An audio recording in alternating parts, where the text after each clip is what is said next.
नमस्कार दोस्तों, मैं डॉक्टर जीवत। आज हम भगवत गीता चैप्टर नंबर 4 और वर्ष नंबर 13, गीता अध्याय नंबर 4 श्लोक नंबर 13 ये पढ़ेंगे।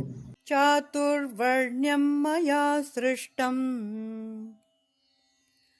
गुणकर्म विभागशः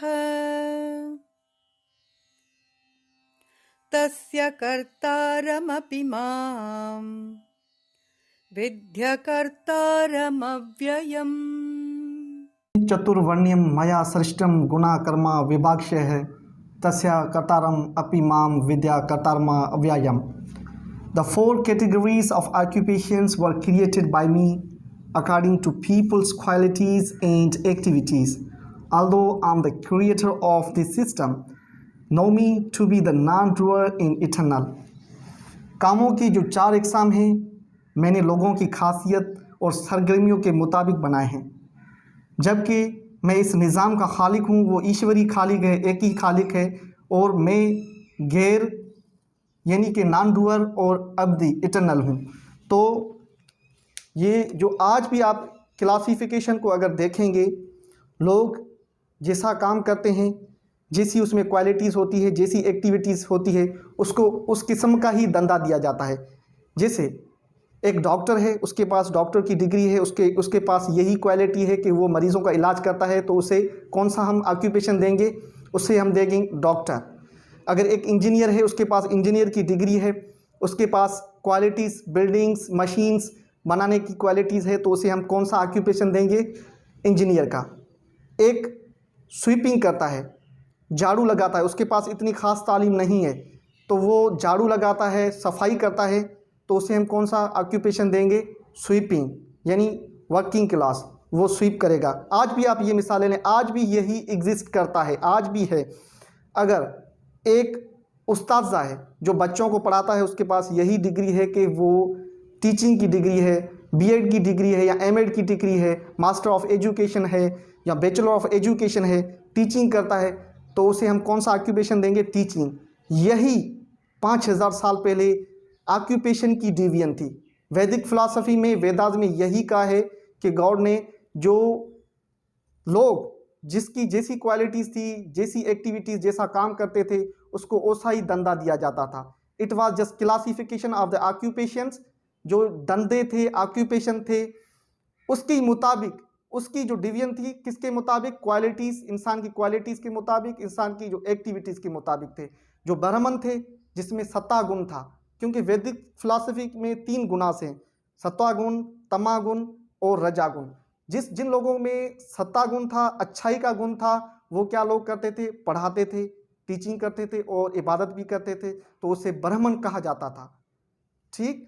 और जो लोग क्षत्रिय थे, जिसमें मोड ऑफ पेशन था, यानी कि जिन लोगों में रजागुण था और थोड़ा सा अच्छाई का गुण, सत्ता गुण था, तो वो एडमिनिस्ट्रेशन और क्या करते थे? मैनेजमेंट, यानी कि मुल्क संभालते थे, इंतजामिया का काम करते थे।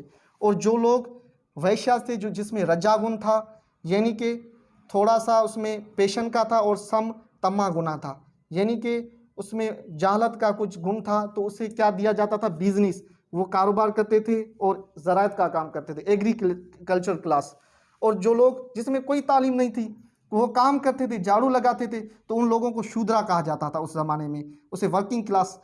ये classification was neither according to birth nor unchangeable. ये बर्थ के मुताबिक नहीं थी, जन्म के मुताबिक नहीं थी। जो जैसे कि कोई शूदर के घर में पैदा होता था, यानी कि जो स्वीपर, आज भी देखें जो बंगी है, अगर बंगी के घर में बंगी पैदा होता है, क्या वो हमेशा के लिए बंगी रहेगा? नहीं। अगर वो तालीम हासिल करता है, स्वीपिंग हासिल करता है, आज भी आप मिसाल ले लें तो वो डॉक्टर भी बन सकता है। आज भी आप मिसाल ले लें, जो गरीब हैं, हमने ये पढ़े हैं, हमने सोशल मीडिया पे भी पोस्ट देखी होंगी कि गरीब का बच्चा अमेरिका चला गया, गरीब का बच्चा डॉक्टर बन गया, गरीब का बच्चा ये बन गया। तो आज भी यही चेंजेबल है ना।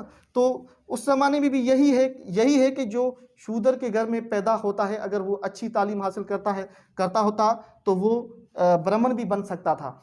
और जो वैश्य, अगर वो अच्छा काम करता था, वो ब्राह्मण भी बन सकता था। अगर ब्राह्मण वो अच्छे काम नहीं करता, तो वो शूद्रा भी बन सकता था, शूद्रा भी बन सकता है। आज भी आप मिसाल ले लें, अगर कोई अमीर तरीन लोग हो या कोई अमीर तरीन लोग है, तो उसके घर में कोई बच्चा पैदा होता है, अगर वो नहीं पढ़ता, सारा दिन लेजी सुस्त होता है, तो वो क्या है, ही कैन बी नथिंग, वो कुछ भी नहीं बन सकता, उसकी अच्छी क्वालिटीज़ नहीं है तो वो कुछ भी नहीं बन सकता। तो यही मिसाल है, जो इंसान जैसा काम करते थे, एक्टिविटीज़ करते थे, उसकी ही क्लासिफिकेशन थी।